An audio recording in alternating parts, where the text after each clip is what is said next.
আমাদের দেশের অনেক ভাইরা বলতো বিভিন্ন কথা আমাদেরকে শোনাইতো, কিন্তু এবার এই গোলাম ফকির এই মদিনাতুল মুনাওয়ারা গিয়ে এবার ডকুমেন্ট করে করে এনেছি, আমি দেখিয়েছি দেশের মানুষকে। মনে রেখো আমার নবীর শান কেমন জানো, যে উহুদ পাহাড়ে আমার নবীর কদম লেগেছে, খোদা কি কসম, আজ 1400 বছর হয়ে গেছে, সে পাথর থেকে এখনো মেশকের সুগন্ধি বেরোয়। আমার নবী মদিনাতুল মুনাওয়ারায় 3 দিন পর্যন্ত খুঁজে পাওয়া যাচ্ছে না, কোথায় গিয়েছে নবীজি। সাহাবায়ে কেরাম অবাক হয়ে গেলেন, মনে মনে চিন্তা করছেন নবীকে কি কাফেররা কি শাহাদাত বরণ করিয়ে দিয়েছে, কোথায় গেলে পাবো নবীকে। সাহাবায়ে কেরামের একটা দল সিদ্দিক আকবর সহ খুঁজতে খুঁজতে হুদের পাদদেশের একটা পাহাড় আছে, সেখানে একজন রাখালকে দেখলেন। এই রাখাল বলো আমার নবীকে দেখেছো? রাখাল বলে যে আপনার নবীকে তো চিনি না, তবে হ্যাঁ ওই পাহাড়ের একটা গুহা রয়েছে, সেটার ভিতরে একজন ব্যক্তি আজকে 3 দিন হয়েছে, 3 রাত হয়েছে, উনি ওখানে সিজদায় পড়ে আছে, আর আমার এদিকে পশু যেগুলা রয়েছে উট বেড়া বকরি 3 দিন পর্যন্ত পাহাড়ের নিচে দাঁড়িয়ে দাঁড়িয়ে কান্না করতেছে। বলছে খোদার কসম 3 দিন পর্যন্ত আমার এই পশুগুলাকে, গৃহপালিত পশুগুলাকে আমি খাবার খাওয়াইতে পারি নাই, পানি খাওয়াইতে পারি নাই। আরে আমি ঘর থেকে দিনও এসে দেখতেছি আমার পশুগুলা দাঁড়িয়ে আছে, রাতও এসে দেখতেছি পশুগুলা দাঁড়িয়ে আছে, হয়তো সে ব্যক্তি হতে পারে। সিদ্দিক আকবর চোখের পানি ছেড়ে বললেন, হ্যাঁ হ্যাঁ তিনি আর কেউ নয়, তিনি আমার রহমতের নবী হবে। আমার নবী তো শুধু মানুষের জন্য নবী নয়, আমার নবী তো পশু পাখির জন্যও নবী। সাহাবায়ে কেরাম, আমি সেই পাহাড়ে রোজা রেখে এবার উঠেছি, আমি সেই অনেক উপরে পাহাড়। সিদ্দিক আকবর বলে যে আমিও সেই পাহাড়ে উঠতে উঠতে উঠতে সেই জায়গার নাম গারে সেজদা, সেখানে গিয়ে দেখি আমার মেহবুব নবী পাথরের উপর সিজদায় অবস্থায় আছে। খোদার কসমে চোখ সাক্ষী সেখানে নবীজি সিজদায় আছেন।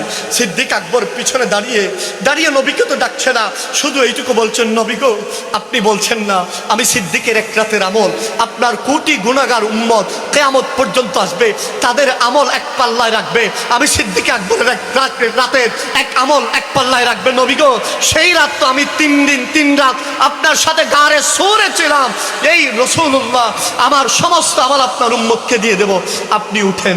নবীজি উঠে না, ফারুক আজম দাঁড়ালেন, ইয়া রাসূলুল্লাহ আপনি তো বলেছেন আমার আমল আকাশের যতগুলো তারকা তত পরিমাণ, নবী গো আমি ফারুক আজমের আমল আপনার উম্মতের জন্য দিয়ে দিলাম। নবী গো উঠেন, নবী উঠে না। উসমান গনি জিন্নৌরাইন তাও বলছেন, ইয়া রাসূলুল্লাহ আমার সমস্ত দানের আমল আমি আপনার গুনাহগার উম্মতের জন্য দিয়ে দেব, আপনি উঠেন। সিদ্দিক আকবর বলে যে উঠবে না, লাগবে আলী এবং ফাতেমাকে। আরো জোরে জোরে জোরে, আবার ফৌরান মদিনায় চলে গেলেন, বলে ফেললেন, ইয়া রাসূলুল্লাহ আমার 2 জন সন্তান যাদের ব্যাপারে আপনি বলেছেন আল হাসান ওয়াল হুসাইন সাইয়্যিদা শাবাবিল আহলিল জান্নাহ, নবীকে যাদের ব্যাপারে কোরআন বলেছেন ইন্নামা ইউরিদুল্লাহু লিউযহিবা আনকুম আর-রিজসা আহলাল বাইত ওয়া ইউতাহহিরাকুম তাতহীরা, নবীকে সেই হাসান হুসাইনও আপনার উম্মতের জন্য কুরবান। আল্লাহু আকবার, আল্লাহু আকবার বলেন। বলেন হাদিসের ভাষায় নবীজি এই কথা বলতে ফাতেমা বলতে দেরি হয়, নবী গো আমার হাসান হুসাইন আপনার উম্মতের জন্য কোরবান। নবীজি সিজদা থেকে সেরে পাক তুললেন। সিদ্দিক আকবর বলেন নবীজি সেরে পাক তুলতে দেরি, আমি গারে সেজদার দিকে তাকিয়ে আছি, পুরো সেজদার স্থানটা নবীর চোখের পানিতে ভরে গেছে। ইয়া রাসূলুল্লাহ কান্না করছেন কেমনে? আমার নবী বললেন 3 দিন 3 রাত ধরে ঝর্ণা থেকে যেভাবে পানি বের হয়, আমি রাসূলুল্লাহর চোখ থেকে ঝড় ধরায় পানি বের হয়েছে। আমার আল্লাহ ফরমান জারি করে দিয়েছে, মেহবুব নবী গো আপনার সেরে পাক তুলেন, আমি চোখের পানি দেখতে চাই না। নবী গো কিভাবে খুশি হব বলেন?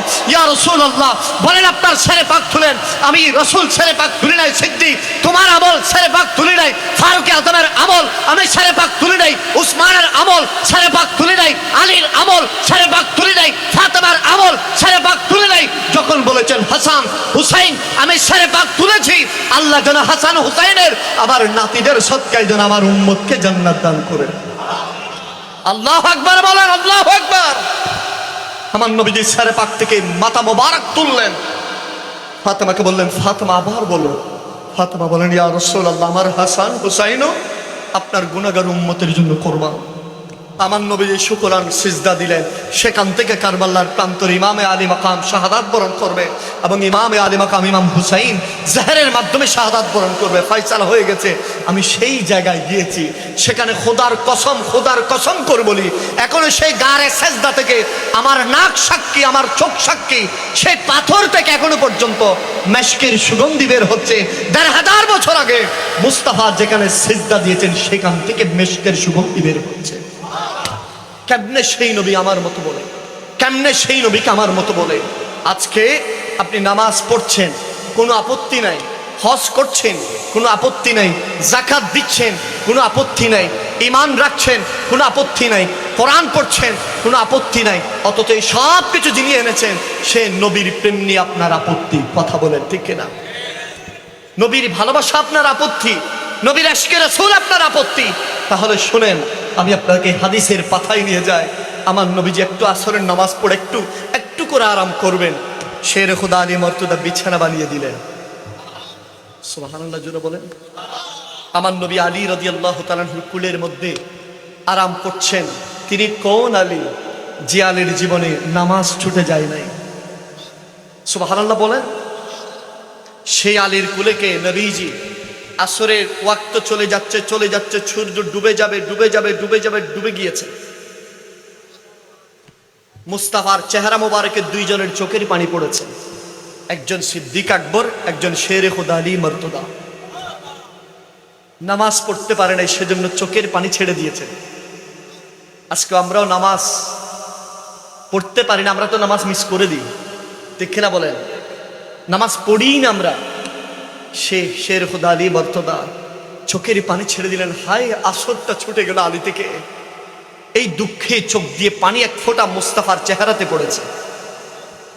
নবীজি চোখ খুলে দিলেন। আল্লাহু আকবার বলেন। আমরা হলে কি করতাম? নবীকে উঠেন, আসর চলে যায়।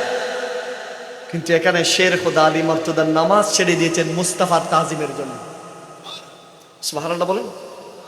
বলে আমার নামাজ চলে যাবে, নামাজ তো পেয়েছি নবীর জন্য। সুবহানাল্লাহ বলেন না। আরে ইমান তো পেয়েছি নবীর জন্য।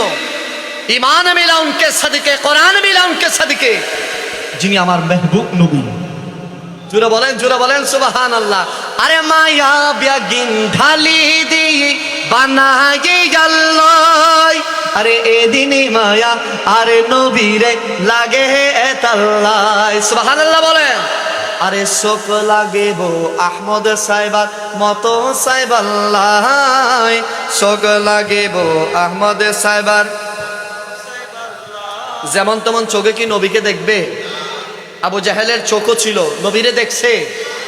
চোখ লাগবে সিদ্দিক আকবরে, চোখ লাগবে শাহিন শাহের শ্রীকুটে, চোখ লাগবে ইমাম শের বাংলা, চোখ লাগবে গৌসুল আজম মাইজ ভান্ডারি। ঠিক না বলেন? যেমন তেমন ওয়াবির চোখে কি দেখবে? জামাতের চোখে আলে হাদিস 72 হেরকা যে বাবা আবু জাহেল দেখেছে, আরে মোহাম্মদ বাজারে আমাদের সাথে যায়। কথা বলেন ঠিক না? তাদের কথা এখন এমন হয়ে গেছে না, এমন ভাবে কথা বলে রাখতেছে নবী তার বড় ভাই। নাউজুবিল্লাহ জোরে বলেন না। এমন ভাবে শব্দ চয়ন করে, খোদার কি কসম, নবীর বেলায় শব্দ চয়নে সাবধান হয়ে যাবা। আমার নবীর বেলায় শব্দ চয়নে সাবধান হতে হবে। মনে রেখো, উম্মত কখনো নবীর মতো হতে পারে না, নবী কখনো উম্মতের মতো হতে পারে না। তিনি তো ওই মায়ার নবী, যেই নবী উহুদের ময়দানে দান শহীদ হয়েছিল উম্মতের জন্য। তিনি তো আমার সেই নবী, যেই নবী নিজ দেশ মক্কা ছেড়ে মদিনায় চলে গেছে। তিনি তো আমার সেই নবী, যেই নবী তাইফের জমিনে পাথরকে রক্তাক্ত হয়েছেন, একটা শব্দ বলে নাই। তিনি তো সেই নবী, যেই তাইফের সে কাঠা নবীর শরীরে মোবারকে জখম করতে করতে শেষ করে দিয়েছেন। নবীজির নালাইনে পাক রক্তে রঞ্জিত হয়ে গেছেন। জিবরিল আমিন এসে বললেন, ইয়া রাসূলুল্লাহ, এই দুই পাহাড় আমি দেখেছি, এই দুই পাহাড় তাইফের, ইয়া রাসূলুল্লাহ একত্র করে দিই, পুরো তাইফ ধ্বংস হয়ে যাবে। আমার নবী সেদিন হেদায়েতের দোয়া করেছেন, জিবরিল আমি তো ধ্বংস করতে আসি না, আমি মুস্তাফা এসেছি ঈমান দেওয়ার জন্য। তিনি তো আমার সেই নবী, যেই নবী আমি আসি নাই, নবী কান্না করেছেন। আপনি আসেন নাই, নবী কান্না করেছেন। কিয়ামত পর্যন্ত উম্মত আসবে, নবী কান্না করেছেন। তিনি তো আমার সেই নবী, যে নবী কাবার চত্বরে নামাজ পড়ছেন, উটের পোড়া পোচা নাড়ি পুড়ি তুলে দিয়েছিলেন, তিনি তো সেই নবী। নবী যখন মক্কার ভেতরে ইসলাম প্রচার করছিলেন, মক্কার কাফের সবাই একত্রিত হয়েছে, মুহাম্মদ তোমার দিন প্রচার বন্ধ করে দাও, কেমন টাকা লাগবে, কোন নারীকে লাগবে, কেমন সম্পদ তুমি চাও, সব তোমাকে দেওয়া হবে, তারপরও কালমা বন্ধ করে দাও। রাসূল পাক বলেছেন না, কায়নাত আমার কদমে, আল্লাহ আমাকে পাঠিয়েছেন কালমার দাওয়াতের জন্য। তিনি তো সেই নবী, যেই নবী ইমারত ইসলাম কায়েম হয়ে গেছে। আমার নবীকে বলা হয়েছিল, ইয়া রাসূলুল্লাহ এবার হলে একটু রেস্ট নেন।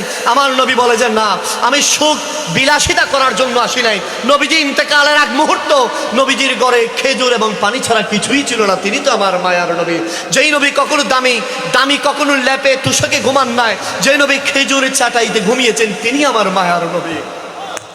সেই নবী তো ওই নবী, যেই নবী একটা জামা কখনো নতুন জামা পরে নাই, একটা জামাকে 70 বার তালি দিয়ে পড়েছেন, তিনি আমার মায়ার নবী। সেই নবীকে কখনো দামি রুমাল কেউ গিফট দিলে কোন সাহাবী বলতো, ইয়া রাসূলুল্লাহ রুমালটা আপনাকে বেশি সুন্দর লাগতেছে, খুলে আমার নবী দিয়ে দিয়েছে। তিনি তো আমার সেই নবী, যেই নবীর ঘরে কখনো খাদ্য মজুদ ছিল না। তিনি তো আমার সেই নবী, যেই নবীর পুরো শরীরটা তাইফে চিকন চিকন পাথরের আঘাতে জর্জরিত হতে হতে পুরো শরীর থেকে প্রতিটা রক্তের ফোঁটা পড়ছে। আমার নবী একবারও চোখ দিয়ে পানি বের করে নাই, একবারও করে নাই। বলে যে আমি যদি চোখের পানি বের করি, খোদার কসম আল্লাহর আরশ ভেঙে পড়বে, জমিনকে আল্লাহ খান খান করে দিবেন। আমি আর নবী যদি চোখের পানি ফেলি, তাহলে দুনিয়ার মধ্যে আমার কোনো উম্মতের অস্তিত্ব থাকবে না। সেদিন নবী যে এত পাথরের আঘাত খাওয়ার পরেও নবী একবার চোখের পানি ফেলেন নাই, শুধু উম্মতের জন্য কান্না করেছেন।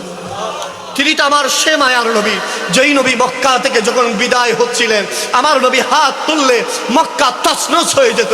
আমার নবী তো সেটা করেন নাই। আমার নবী রাতের গভীরে বের হয়ে গেছেন, গারে সেজদার ভিতরে উঠে গিয়েছেন। আমার নবী ভারে সেজদার ভেতরে ছিলেন।